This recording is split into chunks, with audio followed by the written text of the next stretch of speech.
So I mentioned before that this whole capacity, building is a worldwide movement. When you look at Wikipedia, you get all kinds of ideas as to how much is just in the mainstream. But what's really, I think, key about capacity is, when we talk about, we talk about the capacity our children have, or, your teacher always told you had more capacity than what your marks would show, or, you look at, your capacity to change is something that we, it's just in our everyday kind of language. So when we're talking about capacity building, we're talking about our potential, the potential we have both as individual people and as communities.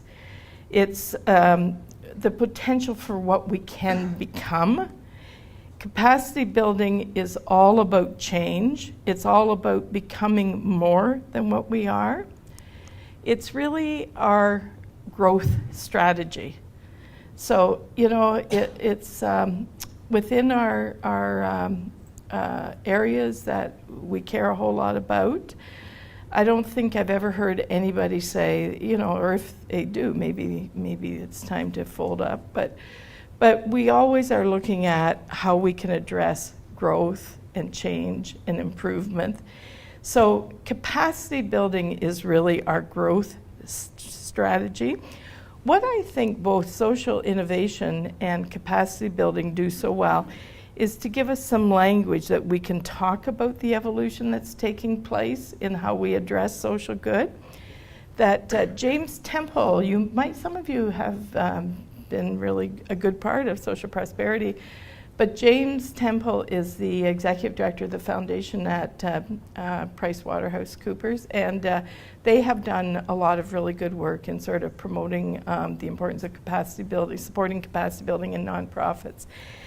And he talks about capacity building as giving us shared language that fosters generative thinking, risk-taking, and innovation. And I like that, because I think that is what capacity building does, is it gives us language that we're going to talk about. When I was offered the job that I have now, and I was meeting with the board of directors who were hiring me, I said to them, I'm not really sure what capacity building is, but I get some of the tasks that they were saying they wanted me to do. But I said, just so I get it straight, what is it you want me to do? And the chair of the committee said, be bold. And I thought, I've been waiting for this job for 50 years, But that is what capacity building is, being bold. It's about, this whole idea of taking risks. So, and I think the fact that, again, Capacity Waterloo Region actually is not a child of the nonprofits. It wasn't the nonprofits that created this organization. It was the philanthropists and kind of the corporate foundations in our community that saw a need to provide more support to the nonprofits. It's the same here in Wood Buffalo, that when we look at this social prosperity as a huge capacity building project, and the whole energy for it has come from another huge sort of player in the corporate world with Suncor's huge investment. So, again, this whole idea that the rest of the world is kind of creating opportunities for us is something that we have to take pretty seriously. That there is a really, when people, first they'll say social innovation is where all that good, change, bold ideas, looking for new solutions comes from.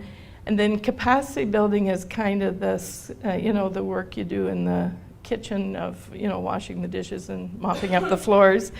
And people will talk about capacity building as if it's all about building good administration, finance systems, HR, facilities, IT, marketing, fundraising, accreditation, I would put on there too, To me, all of those are means, they're part of what supports capacity building, but they're not capacity building in themselves. If they were, you'd have all kinds of operations around the world that are successful, but the patient dies.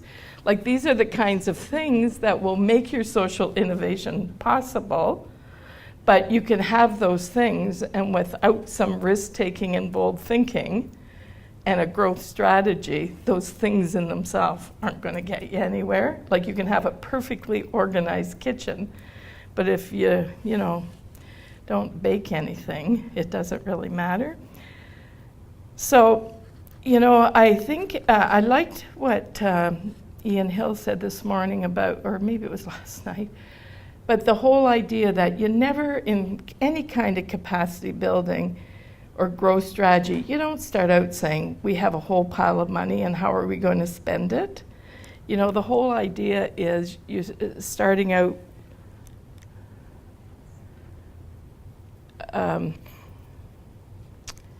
well, this could be interesting. The whole idea is starting out with ideas.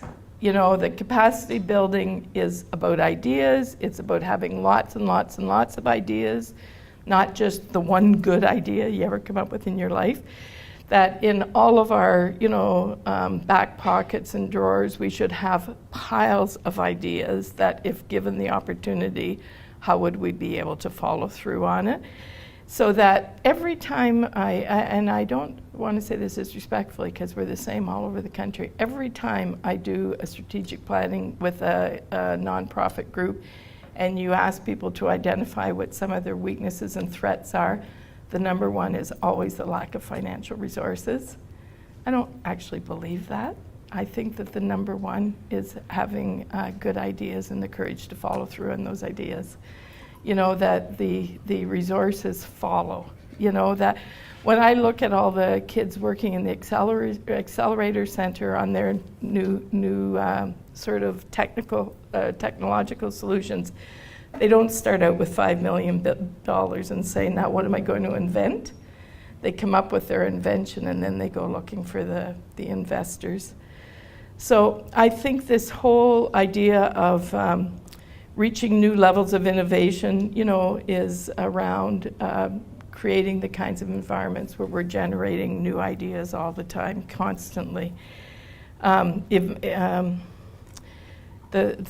I was saying before about all the boring parts, unimaginative parts of capacity building, I think in a holistic view, all those parts are important. But, in and of themselves, they don't take us anywhere great. I'm a really, and I have to say this to Lynn, I'm a huge supporter of accreditation. I've been in the field long enough that I've probably been responsible for doing at least 10 different accreditations in my different roles. But I also was a peer reviewer for a national accreditation for about 20 years. And I hated every minute of all of it. That I'm absolutely convinced that the road to hell is paved with policies and procedures.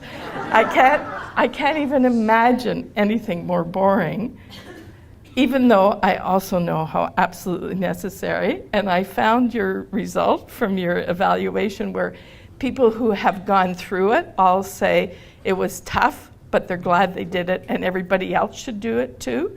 And I think that's what always happens with accreditation. It makes you a better agency and a stronger agency, but it's so awful going through it. Every time I wound up on my life-taking, every time I wound up on my life-taking medication, it was while I was writing accreditation policies and procedures. And I always thought I was going to die during the process. And on my grave, they would write, on my stone, they would write, she died writing policies. But anyway, I don't want to get too bogged down with that. But don't let people fool you into thinking that if you have all those strong structures in place, you're doing capacity building. Capacity building really has to be based around a commitment to new solutions, growth, just kind of bringing us to a new level of being able to help people.